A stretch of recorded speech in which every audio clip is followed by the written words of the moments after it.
Hi, welcome to Aerobic Respiration.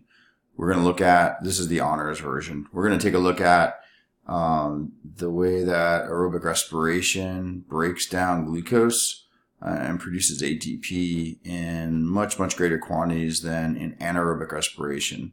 And we're going to do that by taking a look at the details of aerobic respiration down to a point. We, of course, are not going to get into all of the intermediate molecules that are made during glycolysis, the Kreb cycle, and look at all the pieces in the electron transport chain. But we're going to get into it to a level that will help you transition to AP biology in the future when you take it and make that experience a little bit more enjoyable for you. So I like to start with this slide. It's not the first slide in aerobic respiration. It's the slide 43 in the notes, but again, just like if you're watching the photosynthesis video, it's an overview, and I like to use that as a reference point for the beginning and the end of what I do. So what's happening here is we have the inside of a eukaryotic cell, there's the mitochondria. You can see the familiar folds on the inside of it, and you can see that there are three major steps that are involved here. They are glycolysis, and the Kreb cycle, and the electron transport chain. So glycolysis happens in the cytoplasm. It produces ATP, and we know that from the last or the earlier part of the unit, the general part of respiration and photosynthesis. And then we have two more chances to generate ATP using the Kreb cycle to produce a little more ATP, and then the electron carriers that are produced during glycolysis and the Kreb cycles can go on to the electron transport chain and oxidative phosphorylation to produce even more ATP. So we can see that with this system, we're squeezing out all the ATP that we can. So we're going to take a look at glycolysis and work our way through the steps of this process here. Okay, so we start out with glucose, just like we do for any type of respiration. And you'll remember from your anaerobic respiration projects that you did in earlier in the unit that glucose will go through a series of transformations in aerobic and anaerobic respiration, and we end up with some kind of product. And in the case of anaerobic respiration, we still start with glycolysis, but we don't have oxygen to accept the electrons from the electron carriers. So we have to come up with some other scheme, and living things have lots of different schemes for dealing with that, the need to pass off that terminal electron. So they do that through reduction of different metals. They do that by reducing organic molecules and producing a number of different organic molecules in that, et cetera, et cetera. So the same process is the way we start out aerobic respiration as well. We start out with our 6-carbon glucose molecule. We pay a toll to get the reaction going. It costs us 2 ATPs to provide the activation energy to get our glucose molecule to begin to break down. And as it does, it breaks down into a 3-carbon compound. There's actually many steps in this reaction, but we're abbreviating it here. And we end up with pyruvic acid, which is a 3-carbon molecule, and 4 ATPs along the way. So our net production of ATP is 2 ATPs because we have to pay the bill that we created to get the process going. So we have a net production of 4 ATPs. We have 2 electron carriers that can go on and be used later on down the line to produce even more ATP. Again, you can read through these on your own. They're there for your convenience in studying the notes. A lot of the stuff that's in these slides I'll talk about in the pictures. So I like to have them there for you to read, but neither you nor I really want to read those things to you or have you listen to me read them. So you can read those on your own.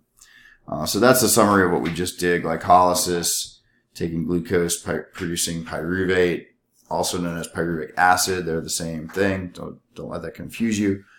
And we get some ATP for the bargain. The next thing we look at is something called the Kreb cycle. And the Krebs cycle takes those pyruvic acid molecules. Remember, this is happening in two different spots because we had two pyruvic acid molecules. We lose a carbon dioxide, and when you break a chemical bond, energy can be released. In this case, we have some electrons that are being picked up by NAD+, which is another electron carrier, to produce NADH. And we have carbon dioxide, which is just a byproduct of aerobic respiration.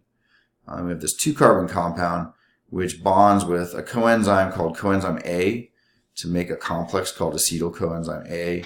That the purpose of this is that coenzyme A allows this 2-carbon compound to combine with this 4-carbon compound in a way that it wouldn't on its own. So just as enzymes facilitate chemical reactions, they bring down the activation energy. This coenzyme is serving that purpose to help to facilitate a reaction between this 2-carbon compound and these 4 carbons to make citrate, a 6-carbon compound, also known as citric acid. So when you see the Krebs cycle drawn out schematically, it will usually look like an upside down lollipop.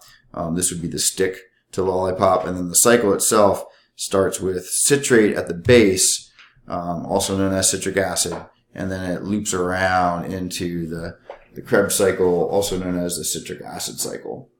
So the next thing that happens as we work our way around the cycle is we lose another carbon dioxide. That frees up some more electrons that get picked up by another NAD+ molecule to make NADH. That leaves 5 carbons remaining, still with lots of chemical potential energy to release. One more carbon dioxide comes off. We get the generation of more electron carriers in the form of NADH. We get the generation of ATP as this molecule breaks its way down and readjusts itself into its final form as this 4-carbon compound here. The last thing that happens in that transition back up to the top of the cycle is that this molecule will reconfigure itself, lose even more energy, and charge up 2 different electron carriers. One of them is called FAD. We haven't seen that one before. That makes FADH2. And then again, our old friend NAD+ turns into NADH. And then at the top here, it's not shown, but we have up here the same 4-carbon compound that's coming into the cycle here.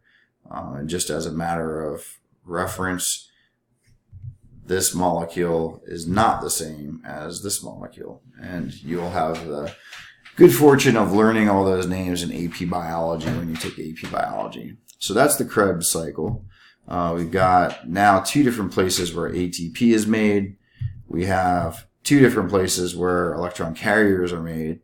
And we offer one more chance for those electron carriers to do the work that they love to do. And that is transporting energy that's produced in one place over to another place where they can do some kind of work. And the work that we're going to do here is oxidative phosphorylation, making ATP with our good old friend ATP synthase.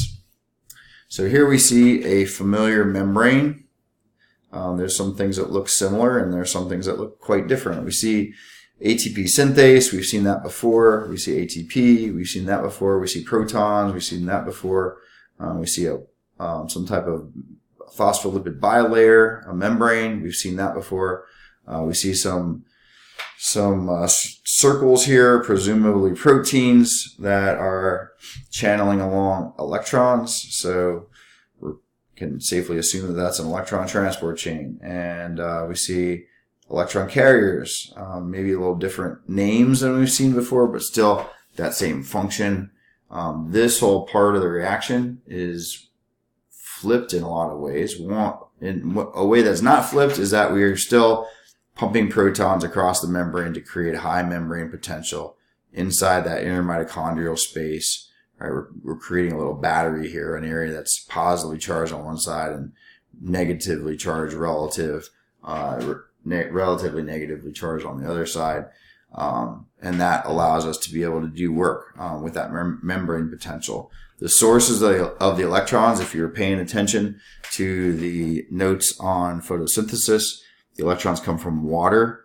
and go to an electron carrier. In this case, the electrons start at an electron carrier and they go to water molecules. So that's flipped, even though the whole process of the electron transport chain is pretty much the same as it is in photosynthesis. Another thing that's missing from this electron transport chain is photosystem 2 and photosystem 1, since this isn't happening in plants.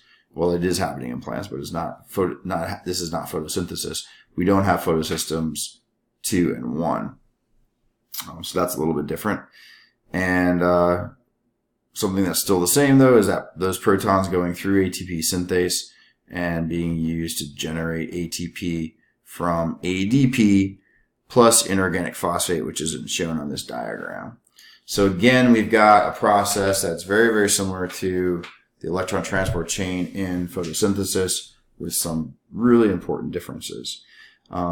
So at the end of this electron transport chain, we see that we have protons getting used up in another way. O2, this is the oxygen that we breathe that we need for aerobic respiration. It's that terminal electron acceptor that you read about in research that you come up with for how respiration works. And all of these ingredients together give us water, which is another byproduct of the reaction, and ATP. So just to summarize, we've got 3 steps in aerobic respiration. Glycolysis breaks glucose down into pyruvate, produces ATP and electron carriers. All this happens in the cytoplasm. If there's oxygen around, we go to aerobic respiration. If there's no oxygen around, we go to some type of anaerobic respiration, if that's possible in the organism that we're dealing with. Pyruvate becomes the material that runs through the Kreb cycle. And as carbon dioxide molecules are broken off of pyruvate, we generate more electron carriers and more ATP. And then those electron carriers from those 2 steps go to that final stage in the electron transport chain to produce the last bits of ATP that we have. And you'll remember from our earlier notes that this can produce 36 to 38 molecules of ATP for every molecule of glucose that we start out with, compared to most forms of anaerobic respiration that only produce 2 molecules of ATP. So this is we're getting a lot more bang for our buck with aerobic respiration. Thanks for listening. Next thing we'll be talking about is anaerobic respiration.